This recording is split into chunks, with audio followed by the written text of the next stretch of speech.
45 ton का अमेरिकी फौलाद एक खुली हुई जीप के सामने घुटने टेक सकता है?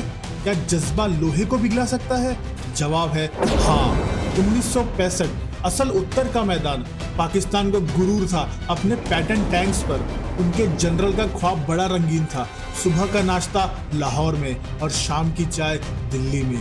लेकिन वो भूल गए थे कि असल उत्तर के वो गन्ने के खेत सिर्फ खेत नहीं थे, वो जनरल हरबख्श सिंह का बिछाया हुआ बारूदी चक्रव्यूह था। एक ऐसा मौत का जाल जहां दुश्मन का आना तो अपनी मर्जी से था, लेकिन जाना सिर्फ राख बनकर। स्वागत है पाकिस्तान के विनाश की कहानी में।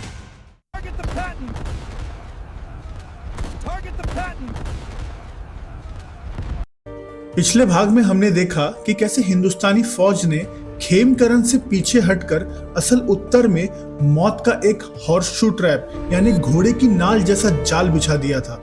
अब तारीख थी 8 सितंबर की सुबह। दुश्मन को लगा मैदान साफ है। पाकिस्तान की शान मानी जाने वाली फर्स्ट आर्मर्ड डिवीजन ने पूरी ताकत से हमला बोला। उनके इरादे बुलंद थे।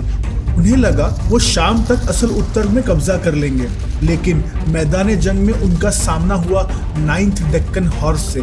ये लड़ाई बराबरी की नहीं थी, ये लड़ाई कागज पर एक तरफा थी।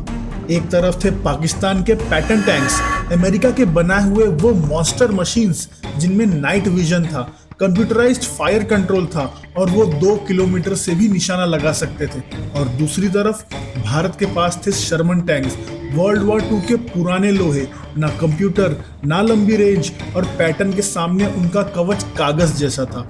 कागजों पर तो ये लड़ाई शुरू होने से पहले ही खत्म थी, लेकिन फौज में अक्सर कहा जाता है कि मशीनें नहीं, उनके पीछे बैठा इंसान लड़ता है। हिंदुस्तानी कमांडर्स जानते थे कि खुले मैदान में पैटर्न उन्हें कच्चा चबा जाएगा, इसलिए उन्होंने गन्नों के खेतों को अपना ढाल बनाया। 9th डेक्कन हॉर्स के शर्मन्स खामोशी से गन्नों के बीच इंजन बंद करके सांस रोके इंतजार कर रहे थे। उनका प्लान सिंपल पर खतरनाक था, दुश्मन को करीब आने दो। जैसे ही पाकिस्तानी पैटर्न टैंक्स रेंज में आए, गन्नों के खेत आग उगलने लगे। शर्मन्स ने इतने करीब से वार किया कि पैटर्न टैंक्स को संभलने का मौका ही नहीं मिला। उनकी एडवांस टेक्नोलॉजी धरी की धरी रह गई, क्योंकि उन्हें दुश्मन तो दिखाई ही नहीं दे रहा था। कुछ ही घंटों में वो जमीन जो पैटर्न की जीत का गवाह बनने वाली थी, वहाँ 11 पाकिस्तानी पैटर्न टैंक्स जलकर राख हो गए थे। दुश्मन के लिए ये सिर्फ एक हार नहीं थी, एक सदमा था। उन्हें समझ आ गया था कि असल उत्तर में उनका स्वागत फूलों से नहीं, गोलों से होगा। अब तारीख आई 10 सितंबर 1965, कयामत का दिन। सूरज निकलने के साथ ही पाकिस्तान ने अपनी पूरी ताकत झोंक दी।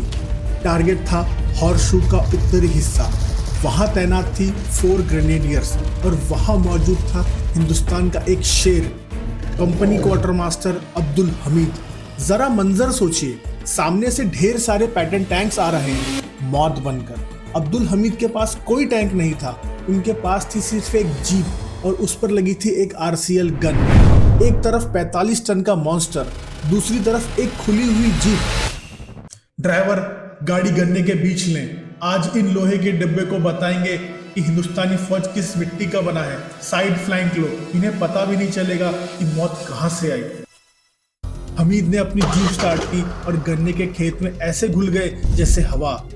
उन्होंने टैंक्स को पास आने दिया। 100 गज, 50 गज, सिर्फ 30 गज। धड़कनें थम गई।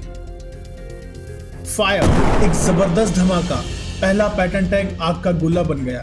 उससे पहले कि दुश्मन की आंख खुलती, हमीद गायब, पोजीशन चेंज। फायर, दूसरा टैंक धुआं। फायर, तीसरा टैंक भी तबाह। वो अकेले ही पूरी टैंक यूनिट पर काल बनकर टूट पड़े थे। एक एक कर उन्होंने पाकिस्तान के 7 पैटर्न टैंक्स को मिट्टी में मिला दिया, लेकिन 8वें टैंक पर निशाना लगाते वक्त दुश्मन ने उन्हें देख लिया।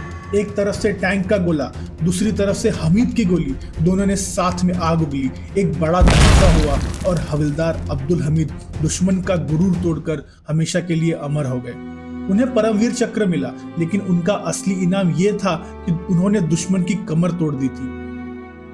शहीदों की चिताओं पर लगेंगे हर बरस मेले, वतन पे मरने वालों का यही बाकी निशान हो। हमीद की शहादत ने हिंदुस्तानी फौज में ज्वाला भड़का दी थी। दोपहर तक पाकिस्तानी टैंक्स ने रास्ता बदला। वो पीछे से हमला करना चाहते थे, लेकिन वो नहीं जानते थे कि जनरल गुरबख्श सिंह ने पूरे इलाके को दलदल बना दिया था। इंडियन इंजीनियर्स ने नहरों को काट दिया था, जमीन अब कीचड़ का समंदर बन चुकी थी। पाकिस्तानी कमांडर ने अपनी सबसे बड़ी गलती की, अपनी आखिरी रिजर्व फोर्थ आर्मर्ड ब्रिगेड को इसी दलदल में उतार दिया। दुनिया के सबसे एडवांस टैंक्स अब बेचारे बन चुके थे। हिंदुस्तानी आर्टिलरी ने उन्हें चुन चुन कर मारा। असल उत्तर में लोहे की बारिश हो रही थी। पाकिस्तान की शान, उनकी अजय डिवीजन कीचड़ में नाक रगड़ रही थी। और अब सुनिए इस जंग का मास्टर स्ट्रोक।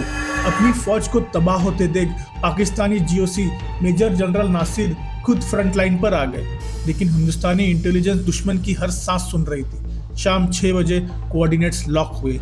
बूम, सटीक हमला। पाकिस्तान के आर्टिलरी कमांडर ब्रिगेडियर शमी वही ढेर, जनरल नासिर बुरी तरह जख्मी। ये सिर्फ हार नहीं थी, ये दुश्मन के दिमाग पर हेडशॉट था। कमांड खत्म, खेल खत्म। अगली सुबह जब धुआं छटा तो मंजर देखने लायक था। पाकिस्तान के 97 टैंक्स या तो जल चुके थे या भारत के कब्जे में थे। और शर्म की बात सुनिए, 40 से ज्यादा टैंक्स बिल्कुल ब्रांड न्यू कंडीशन में मिले। पाकिस्तानी फौजी अपनी नई नवेली मशीन छोड़कर जान बचाने भाग गए थे। उस जगह का नाम पड़ गया पैटर्न नगर।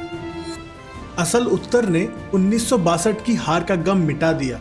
इस जमीन ने साबित कर दिया कि जंग हथियारों के वजह से नहीं, सिपाही के हौसले से जीती जाती है। विनाश दुश्मन के गुरूर का हुआ और अमर हो गया भारतीय फौज का शौर्य।